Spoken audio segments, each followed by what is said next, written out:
বয়স্ক মানুষরা শীতকালে কীভাবে ভালো থাকবেন অনেকে আমাকে জিজ্ঞেস করেন। শীতকালে বয়স্ক মানুষদের ভালো থাকতে গেলে বয়স্ক মানুষদের যে সাপোর্ট সিস্টেম যতটা সম্ভব স্ট্রং করে ফেলতে হবে। কোনো শরীর খারাপ হলে ডাক্তার দেখিয়ে নিতে হবে।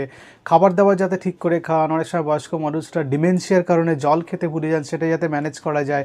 অনেকে পটি করতে ভুলে যান, নিয়ে কনস্টিপেশন হয়, ফিকোলিথ হতে পারে, সেটা মনে করিয়ে দিতে হবে যে স্টুল পাস করার জন্য, স্টুল যদি না পাস হয় বা কনস্টিপেশন বা কষা পায়খানা হলে সেটার ব্যবস্থা করতে হবে। বাড়ি ঘরদোর ইনসুলেট করতে হবে যাতে ঠান্ডা হাওয়া বাতাস না ঢোকে, জানলা দরজা বন্ধ করে রাখা এবং ভালো জামাকাপড় পরিয়ে রাখতে হবে ওনাদের।